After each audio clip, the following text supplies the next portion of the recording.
Vamos agora para a terceira forma aí dos periféricos estarem se comunicando com a CPU. Terceira forma, que é acesso direto à memória DMA. Então, para explicar aqui por que a gente vai usar DMA, deixa eu mostrar aqui para vocês como que a gente tem, a gente tem aqui a CPU, tem aqui a memória, a princípio todos eles no mesmo barramento, e aí a gente tem aqui o disco, controladora de disco com disco. Controladora de disco manda ler, né, algum dado do disco e coloca aqui os dados aqui em um buffer.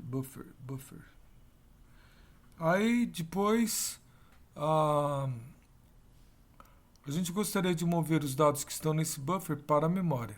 Então a gente vai mover os dados do buffer para a memória. Como que a gente moveria os dados do buffer para a memória? Bom, se vocês não conhecem nada de DMA, vocês deveriam me responder alguma coisa do seguinte tipo. Professor, a gente vai criar um programa que fica em um loop, aí ele entra aqui no buffer, né? Tem um endereço, um ponteiro aqui em cima do buffer, ele lê o valor que está aqui no buffer e escreve o valor aqui em uma posição da memória que está aqui. Então eu tenho aqui o código da instrução que vai fazer isso, eu tenho um program counter que está buscando a instrução que vai mandar fazer a leitura aqui, depois o programa counter avança, daí ele faz ele coloca esse valor no registrador, o programa counter avança, pega do registrador, coloca na posição de memória, testa para verificar se já transferiu o que tem que transferir, né? Então, uma coisa importante é o número de bytes que deve ser transferidos, número de bytes a transferir. E a posição da memória, vamos chamar um X aqui, posição X da memória onde os dados vão ser colocados. Então, para a gente estar rodando esse programa, é, a gente tem que a gente tem que ver o código, põe o código na CPU, analisa o código, faz as coisas e vai indo. Isso sequencialmente. Vamos imaginar que, ao invés de a gente fazer isso, né, supondo que essa operação seja uma operação muito frequente, então será que não seria legal a gente ter o código disso dentro de uma pastilha? Dentro de uma pastilha já teria o código e a pastilha sabe muito bem o que tem que fazer. Então a única coisa que a pastilha faz, ela não executa um programa, entendeu? Então a pastilha só viria aqui e pegaria esse dado que está aqui e colocaria esse dado que está aqui. Depois a pastilha vem, coloca esse dado que está aqui e coloca o dado que está aqui. Transfere e vai fazendo, vai transferindo os dados até que termina aqui o número de bytes a transferir. E a pastilha, como eu falei, como o código está dentro da pastilha, não está fora, então não tem que ficar dados aqui, instruções correndo aqui no bus, na via de dados.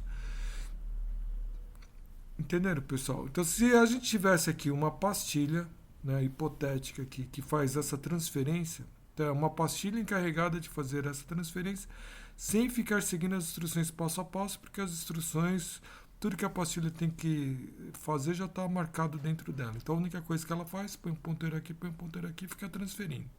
Vocês concordam comigo que essa transferência com essa pastilha seria muito mais rápida, né? Então essa pastilha existe, a DMA, é o DMA, Direct Memory Access. Então é uma pastilha que acessa o barramento, põe um ponteiro ali e faz essa transferência. Bom, então vamos seguir aqui a transparência. Para que serve o DMA? Ele é usado para evitar Programmed I/O. Não, é para evitar com que eu siga um programa fazendo as transferências que eu acabei de falar. Ela requer uma controladora de DMA. Então essa pastilha aqui, controladora de DMA. Bom, o barramento aqui, supondo que o barramento aqui é compartilhado entre CPU, memória e periférico, na hora que eu estou transferindo aqui os dados do buffer para a memória, então a CPU tem que cair fora. A CPU tem que cair fora. Ela tem que ser desconectada do barramento, por isso está escrito aqui bypasses CPU, ela bypassa, ela tira a CPU fora, tá? E aí o que relacionado com esse bypass tá aqui, ó, cycle stealing from CPU. Então ela tira ciclos da CPU. A CPU acaba não tendo controle da via porque o DMA rouba, né, steal, rouba ciclos da CPU. Ela bypassa a CPU, ela rouba ciclos da CPU. A CPU acaba não tendo o controle aqui da via. Como ela entra aqui em tri-state, cai fora, tá bom? Não. Então como é que funciona o DMA? O sistema operacional, ele escreve aqui, ele dá aqui o comando para transferência, né?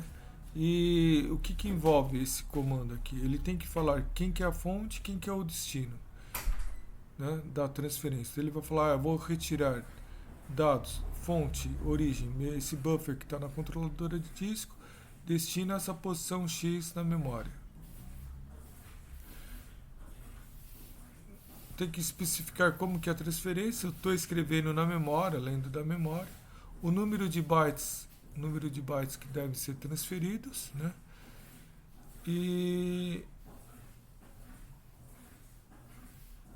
depois que ele faz esse tipo de coisa, aí a gente dispara o DMA. Quando dispara o DMA ele rouba ciclos da CPU, a CPU vai em tri-state e essa transferência é feita de forma muito eficiente, porque não é um programa sendo executado. O código já está aqui dentro, ele não precisa de ficar indo buscar código. Ele já sabe muito bem o que tem que fazer. Quando o DMA acaba, então essa controladora de DMA, vamos pôr aqui da controladora de interrupções, ela dá uma interrupção para a CPU, tá? Ela gera um pedido de interrupção para a CPU, avisando que o DMA já foi completado, que acabou o DMA.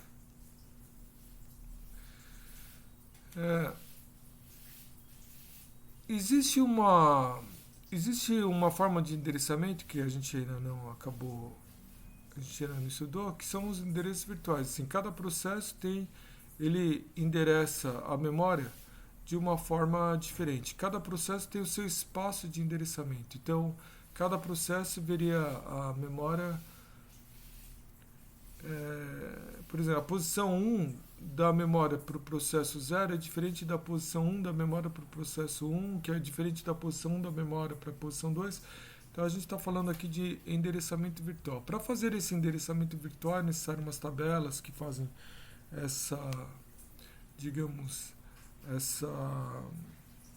esse mapeamento entre a memória física e essa memória virtual, né? A gente vai estar vendo isso depois, mas quando a gente está trabalhando aqui com DMA, o que eu acabei de falar para vocês, que esse X aqui é memória física, esse daqui é tudo físico. Mas se eu estiver trabalhando com memória virtual, então não estou trabalhando aqui com as posições físicas, né? Então aqui na transparência está falando assim que existe um outro DMA que é esse Direct Virtual Memory Access. Então, de alguma forma, esse DVMA, ele sabe qual que é o mapeamento, como é que a memória física está sendo mapeada na memória virtual para o processo. Aí, aqui a gente, então, em vez de a gente fazer o DMA para o processo usando memória virtual, a gente estaria usando aí um DVMA.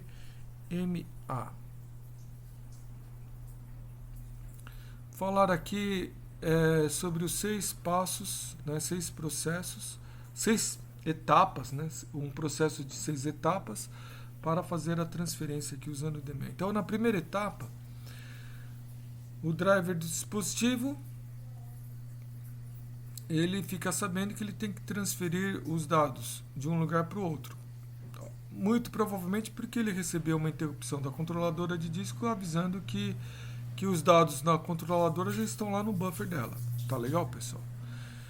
Aí no passo 2, o driver do dispositivo, ele vai programar a controladora de DMA, falando quantos bytes tem que ser transferidos, C bytes, e qual a posição, né, para onde eles vão. Então eles vão, por exemplo, para a memória X, para a memória na posição X. Então eles vão sair do disco e vão para a memória na posição X. Aí no terceiro passo, a controladora de disco inicializa aqui a transferência usando DMA. Então a controladora de disco começa a fazer a transferência e o que ela faz? Ela envia cada byte para a controladora de DMA. O disco, né, a controladora de disco, envia os bytes aqui para a controladora de DMA. Controladora de disco envia aqui os dados para cá. Daí no passo 5, a controladora de DMA transfere esse dado que veio para cá para o buffer que está aqui. E decrementa o número C, que era o número de bytes serem transferidos. E vai fazendo isso, repete esse processo, até que todos os bytes foram transferidos. Quando todos os bytes foram transferidos, C igual a 0, então a controladora de DMA interrompe a CPU para avisar de que a transferência terminou. Então é isso daí, pessoal.